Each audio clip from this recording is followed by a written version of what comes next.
व्यावसायिक पूर्वानुमान के आवश्यक तत्व। व्यावसायिक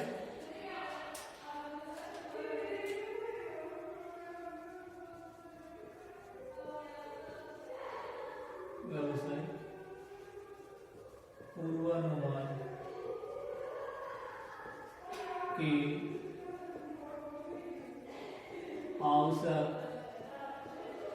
तत्व। व्यावसायिक पूर्वानुमान के आवश्यक तत्व कौन कौन से हैं जो व्यावसायिक पूर्वानुमान के आवश्यक तत्व हैं? ठीक है, कैरेक्टरिस्टिक्स ऑफ ए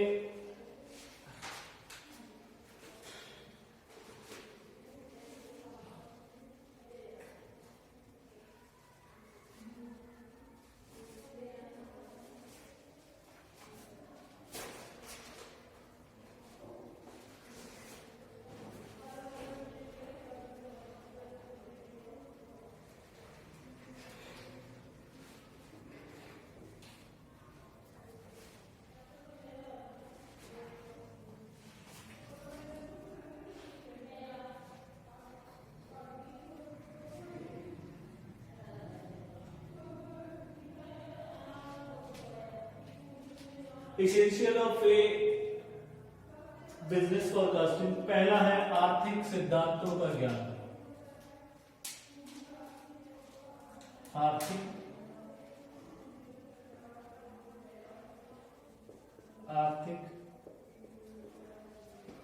सिद्धांतों का ज्ञान। आर्थिक सिद्धांतों का ज्ञान यानी कि व्यवसाय पूर्वानुमान करने के लिए उन सभी आर्थिक सिद्धांतों के बारे में जानकारी होना व्यवसायिक है जो व्यावसायिक व्यवहारों को क्रियाकलापों को क्या करते हैं? प्रभावित करते हैं। पर्याप्त व विश्वसनीय सूचनाएं। नंबर 2, पर्याप्त एवं विश्वसनीय सूचनाएं।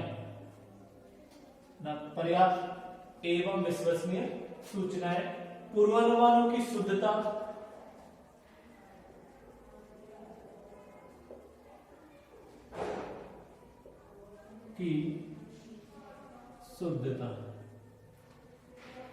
नेक्स्ट आपका है प्रबंधकों का ज्ञान। प्रबंधकों को ज्ञान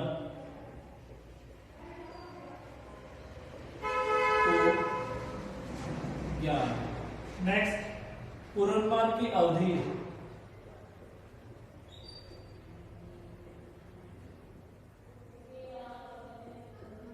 और नेक्स्ट आपका है पूर्वानुमान वैज्ञानिक आधार। वैज्ञानिक आधार।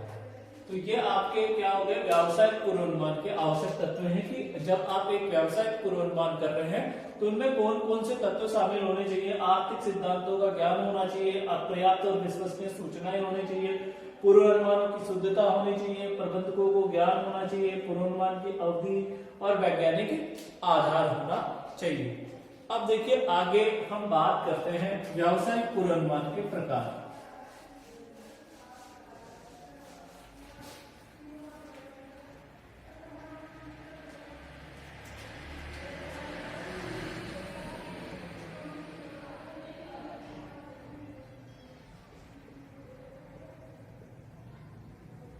व्यावसायिक पूर्वानुमानों के प्रकार। किसके प्रकार? व्यावसायिक पूर्वानुमानों के प्रकार।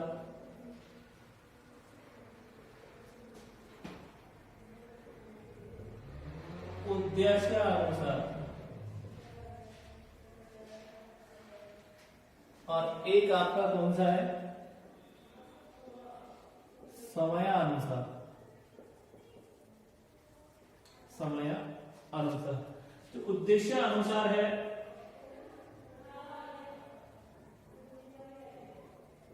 सामान्य व्यावसायिक पूर्वानुमान। नंबर 2 पूंजी पूर्वानुमान।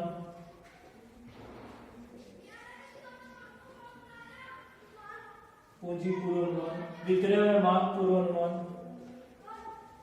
विक्रय या मांग पूर्वानुमान। नेक्स्ट आपका है प्राविधि पूर्वानुमान।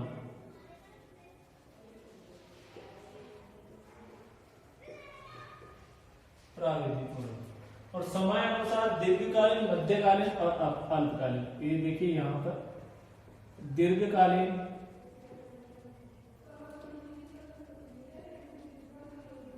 पूर्वानुमान, मध्यकालीन पूर्वानुमान और आपका अल्पकालीन पूर्वानुमान।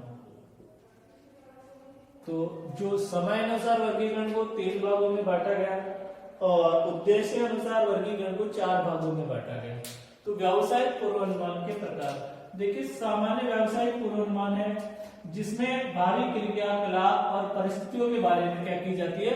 देखिए, सामान्य भावी क्रियाकलाप, जो भी व्यवसाय के बाहरी क्रियाकलाप है उनके बारे में क्या लगाया जाता है, पूर्वानुमान लगाया जाएगा। वो आपका क्या कहलाएगा, सामान्य पूर्वानुमान कहलाएगा। फिर बाद में आपका सेकंड आता है पूंजी, कैपिटल फोरकास्टिंग। इस प्रकार ऐसे पूर्वानुमान में पूंजी की आवश्यकताओं के बारे में क्या करने के बारे में, पूंजी की आवश्यकताओं के बारे में पूर्वानुमान लगाया जाता है ताकि संस्था में स्थायी और कार्यशील पूंजी की आवश्यकता होती रहे। तो वो आपका क्या कहलाएगा, पूंजी पूर्वानुमान कहलाएगा। फिर है विक्रय या मांग पूर्वानुमान। विक्रय या मांग पूर्वानुमान में क्या किया जाता है, विक्रय एक व्यावसायिक, विक्रय पूर्वानुमान एक व्यावसायिक संस्था के बारे में विक्रय संभावनाओं से क्या होता है, संबंधित होता है। क्लियर। और प्रौद्योगिकी पूर्वानुमान में क्या किया जाता है कि वे विद्यमान प्रौद्योगिकी में हुए विकास तथा नवीन प्रौद्योगिकी से संबंधित होते हैं। प्रौद्योगिकी पूर्वानुमान कंप्यूटर, हवाई जहाज, परमाणु या अन्य तकनीकी दृष्टि से विकसित उद्योगों में महत्वपूर्ण होते जा रहे हैं। जो दीर्घकालीन पूर्वानुमान है, ऐसा पूर्वानुमान जो किसी उत्पाद के बारे में 10 वर्षों तक के लिए कोई अनुमान लगाना है। कितने वर्षों के लिए, इसमें समय की अवधि होती है वो 5 से 10 वर्ष होती है, इसलिए इसको क्या कहा, दीर्घकालीन पूर्वानुमान किया। और जो मध्यमकालीन पूर्वानुमान होगा उसमें पूर्वानुमान की अवधि होगी आपकी 5 वर्ष तक, और 1 वर्ष से कम अवधि जो होगी वो आपकी क्या आएगी, अल्पकालीन पूर्वानुमान के अंतर्गत आएगी। तो ये आपका क्या हो गया, पूर्वानुमानों के प्रकार हो गए।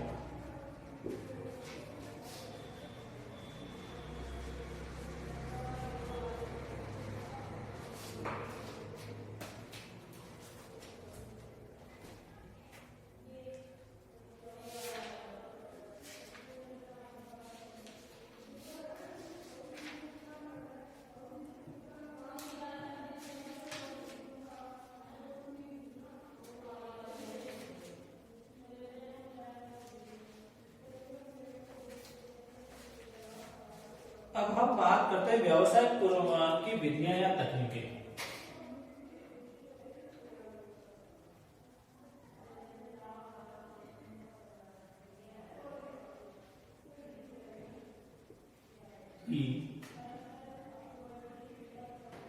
विधियां या तकनीकें, व्यवसायिक पूर्वानुमान की विधियां या तकनीकें। देखिए, विधियां या तकनीकें हैं उनको 2 भागों में बांटा गया, एक भाग और इधर आपका 2 भाग। ठीक है, पहली है व्यतिनिष्ठ विधियां।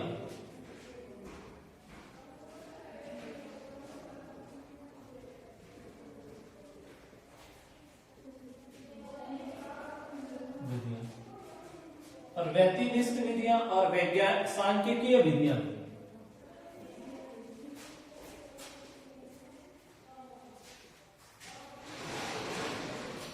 सांख्यिकीय विधियां देखिए व्यतिनिष्ठ विधियों में कौन कौन सी है?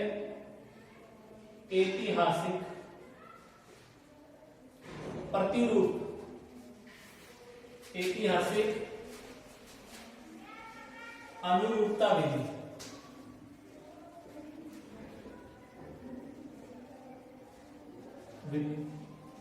दूसरी आती है निगम विधि, निगमन विधि, तीसरी आपकी आएगी संयुक्त परामर्श विधि,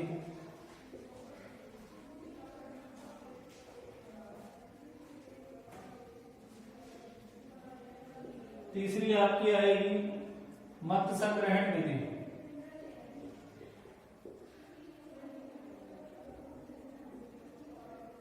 फिर आपकी आएगी बाजार अनुसंधान विधि।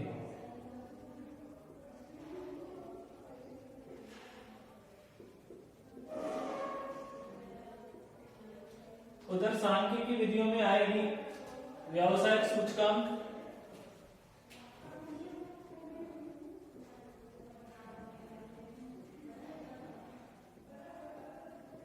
व्यावसायिक सूचकांक, व्यावसायिक सूचकांक, काल श्रेणी विश्लेषण,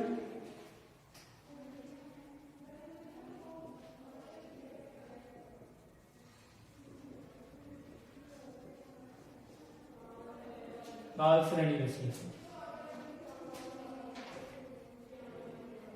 प्रतिगमन या सहसंबंध विश्लेषण,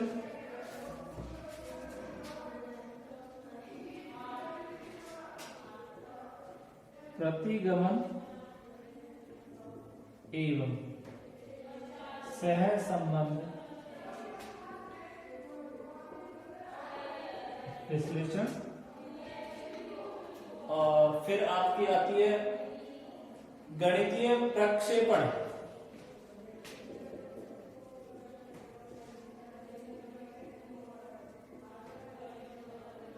और लास्ट विधि जो आपकी है वो है अर्थमिति विश्लेषण,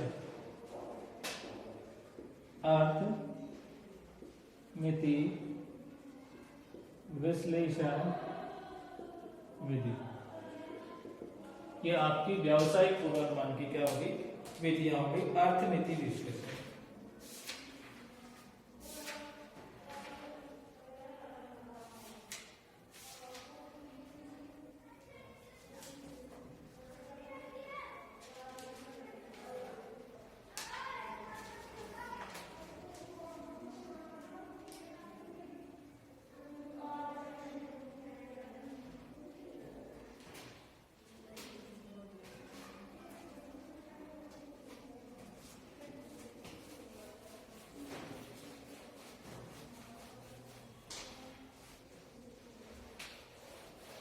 अब यहाँ पर हम बात करते हैं, ये तो थ्योरेटिकल पोर्शन हो गया इस चैप्टर का। अब हम प्रैक्टिकल जो क्वेश्चंस हैं वो किस प्रकार से कैसे हल होंगे उसकी बात करेंगे। इसमें प्रैक्टिकल जो क्वेश्चंस होंगे वो किस प्रकार से होंगे। तो देखिए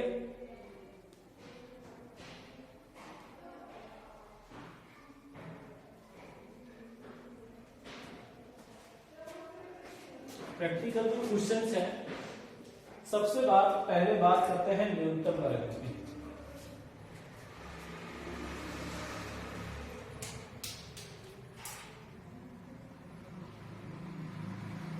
न्यूनतम वर्ग रीति, list square method,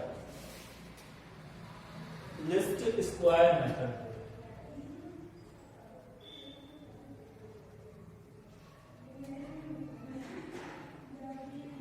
list square method, square method. देखिए लिस्ट स्क्वायर मेथड में क्या कैलकुलेशन की जाती है। देखिए इसमें निकाला जाता है y बराबर a प्लस बी एक्स, ठीक है। अब इसमें जो a व b चर की वैल्यू किस प्रकार से निकाले जाएंगे, a और b चर। दो तरीके हैं, एक तो आप ये निकाल सकते हो सिग्मा y बराबर na plus B sigma x, equation first, या आप कर सकते हो सिग्मा एक्स वाई बराबर a sigma x plus B sigma x square equation second. एक तो ये तरीका होता है कि y बराबर ए प्लस बी एक्स और a और b चर की वैल्यू आपको निकालनी पड़ेगी। सिग्मा y बराबर N A plus B sigma x और सिग्मा एक्स वाई बराबर a sigma x plus B sigma x square. दूसरा तरीका है अल्टरनेटिव तरीका a equal to sigma Y dot dot का मतलब है into sigma x square minus sigma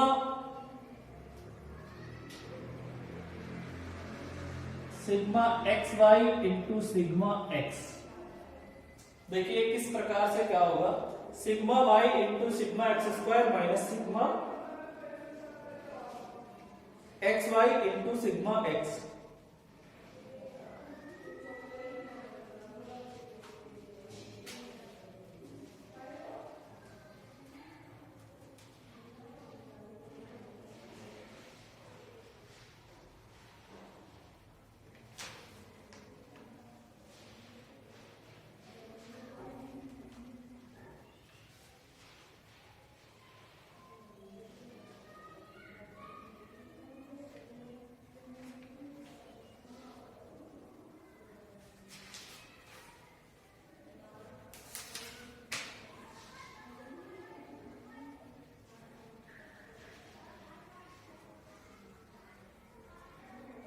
और n into sigma x square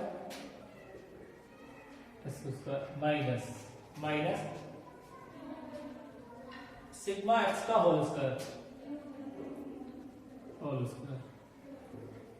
तो इस प्रकार से हम क्या करेंगे, इसको हल कर लेंगे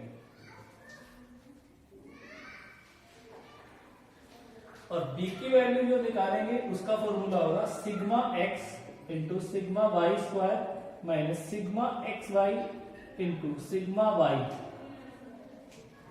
बटा n into sigma y square minus sigma y का होल स्क्वायर। ये आपका b की वैल्यू आ जाएगी।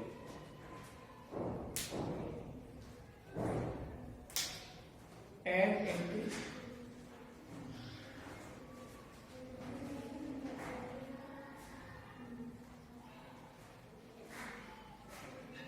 n into sigma x y,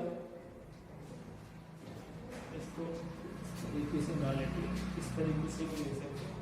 n into sigma x y, n into sigma x y minus sigma x into sigma y बटा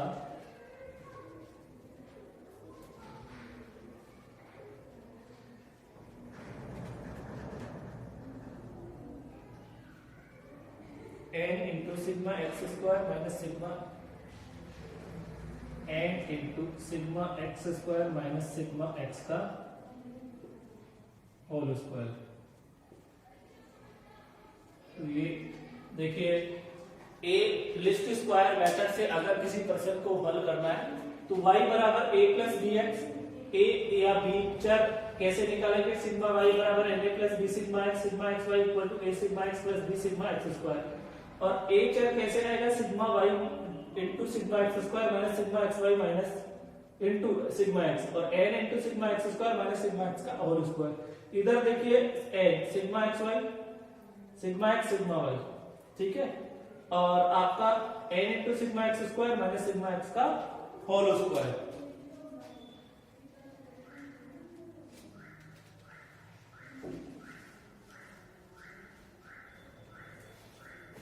तो ये तो लिस्ट स्क्वायर मेथड हो गया।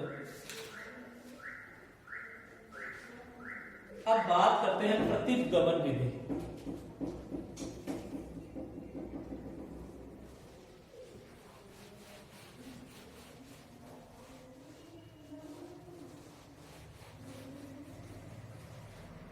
कौन सी विधि, प्रतिगमन विधि। तो जो प्रतिगमन विधि है उससे किस प्रकार से प्रश्न को हल करेंगे, प्रतिगमन विधि।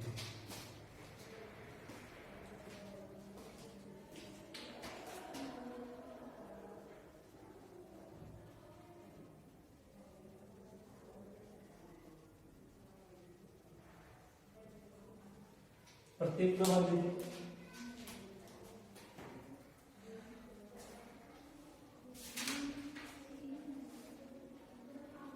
प्रतिगमन विधि में दो चीजें होगी, एक तो x और y प्रतिगमन रेखा होती है और एक आपका y और x प्रतिगमन रेखा होती है।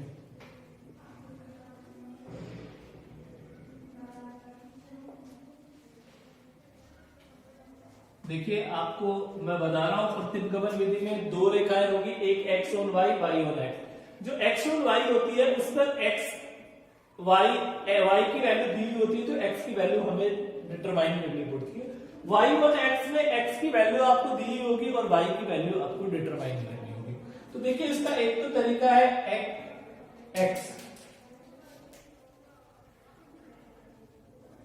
x minus x bar r standard deviation x बटा स्टैंडर्ड डेविएशन y और y माइनस y बार। तो इधर आपका आ जाएगा y minus y bar r equal to standard deviation y standard deviation x और x minus x bar. Clear हो गई बात। अब बात आती है दूसरा अल्टरनेटिव तरीका, एक आपका ये है कि x minus x bar equal to bxy और y माइनस y बार और y minus y bar equal to byx और x माइनस x बार। इस तरीके से आप क्या कर सकते हो, x और y प्रतिगमन रेखा और y और x प्रतिगमन रेखा की क्या कर सकते हो, गणना कर सकते हो। अब देखिए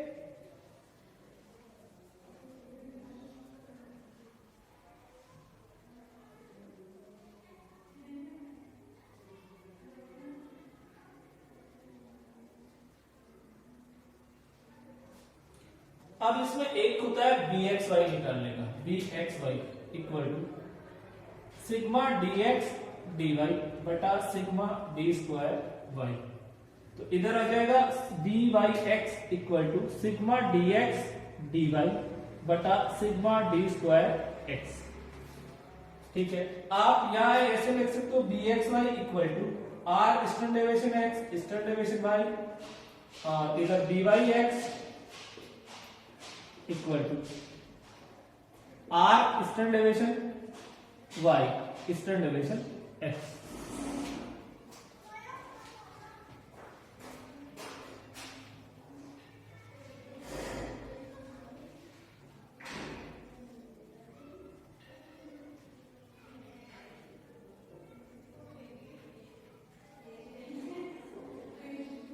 एक और तरीका है bxy निकालने का। क्या देखिए n into sigma x y, n into sigma x y minus sigma x into sigma y बटा sigma y square minus sigma y का होल स्क्वायर। ठीक है, n इंटू इधर dy x equal to n into sigma x y minus sigma x into sigma y बटा n into sigma x का square minus sigma x का whole square. तो इस तरीके से हम क्या कर सकते हैं, आपका bxy और byx कैलकुलेट कर सकते हैं।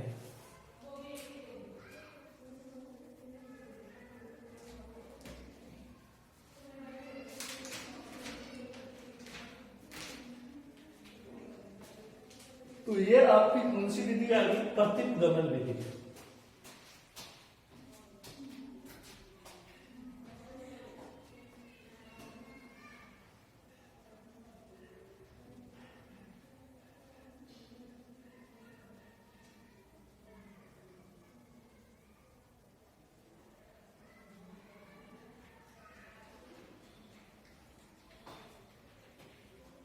प्रतिगमन विधि। अब इसी में बात करते हैं प्रतिगमन गुणांक।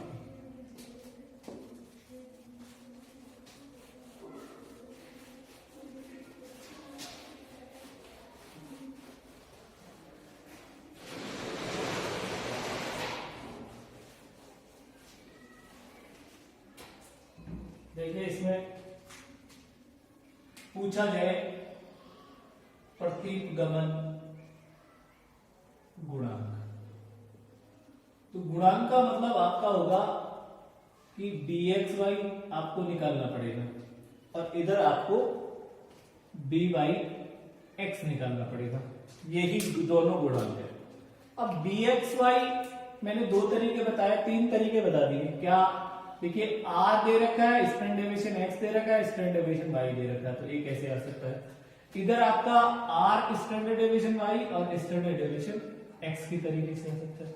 दूसरा, आप bxy निकालते हो तो आपका सिग्मा dx dy बटा सिग्मा d स्क्वायर y, ठीक है। और इधर आपका by(x) equal to sigma dx dy बटा सिग्मा d स्क्वायर x, या आप सीधी सीधी वैल्यू दे रखी है तो इस तरीके से भी आप निकाल सकते हो, n into sigma x y minus sigma x into sigma y बटा सिग्मा y का स्क्वायर माइनस सिग्मा y का होल स्क्वायर, n इंटू, ये आपका किसका फॉर्मूला हो जाएगा? bxy का। तो इधर आपका by(x) equal to n into sigma x y minus sigma x into sigma y बटा n into sigma x square minus sigma x का होल स्क्वायर। तो ये आपका क्या हो जाएगा? प्रतिगमन गुणांक हो जाएगा। यदि किसी प्रश्न में आपसे पूछ लिए कि प्रतिगमन गुणांक की गणना कीजिए तो इन तरीके से आप क्या कर सकते हो? प्रतिगमन गुणांक। यदि प्रश्न में r standard deviation x standard deviation y दे दे तो आप इस तरीके से निकाल लो, सिग्मा dx dy और सिग्मा d स्क्वायर y दे दे तो इस तरीके से निकालो। यदि प्रश्न में n की value sigma xy sigma x sigma y दे दे और sigma x y x square sigma y square दे दे तो आप जो थर्ड नंबर के फॉर्मूले के तहत आप क्या कर सकते हो? प्रतिगमन गुणांक की रचना कर सकते हो। प्रतिगमन, अब ये तो प्रतिगमन गुणांक हो गया। काफी बार प्रश्न में सहसंबंध गुणांक भी पूछ लिया जाता है। सहसंबंध, देखिए सहसंबंध, सहसंबंध, और सहसंबंध कैसे आएगा? कोरिलेशन। देखिए अंडर रूट जो आपने ये गुणांक हल किया है bxy और इनटू dy(x), तो आपका क्या आ जाएगा? सहसंबंध आ जाएगा bxy इंटू dy(x).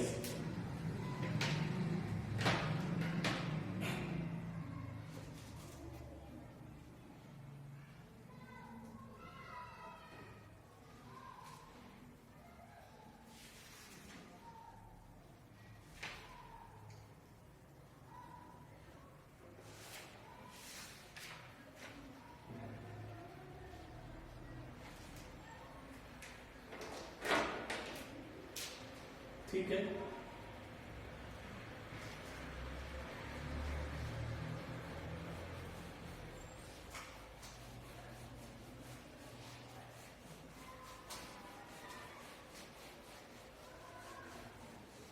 अब आपको दो चीजें और बता देता हूं। देखिए एक आपको प्रश्न में क्या निकालना है? x बार निकालना है, तो इसका फॉर्मूला होगा सिग्मा x बटा n, ठीक है। और एक आपको क्या निकालना? y बार, तो इसका फॉर्मूला होगा सिग्मा y बटा n, क्लियर। और एक काफी बार प्रश्न में वो दे देता है प्रसरण। प्रसरण का मतलब होता है स्टैंडर्ड डेविएशन का स्क्वायर, क्लियर। तो अगर आपको क्या चाहिए? स्टैंडर्ड डेविएशन चाहिए, तो आप क्या कर दो? जैसे मान लीजिए प्रसरण आपको दे रखा है 9 और आपको तो स्टैंडर्ड डेविएशन चाहिए, तो इसका 9 का अंडर रूट निकाल दो, तो आपका स्टैंडर्ड डेविएशन कितना आ जाएगा? 3 आ जाएगा, क्लियर। तो देखिए प्रसरण वो दे देता है स्टैंडर्ड डेविएशन x का स्क्वायर स्टैंडर्ड डेविएशन y का स्क्वायर, तो इससे आपको एक तो स्टैंडर्ड डेविएशन x मालूम करना पड़ेगा और इससे आपको एक स्टैंडर्ड डेविएशन y निकालना पड़ेगा। स्टैंडर्ड डेविएशन x और दूसरा आपका स्टैंडर्ड डेविएशन y, क्लियर। तो यहाँ पर ये चैप्टर के जो कंप्लीट नोट्स थे वो यहाँ कंप्लीट हो जाते हैं। अब आपका जो भी क्वेश्चंस है 1 बाय 1 क्वेश्चन चलेंगे।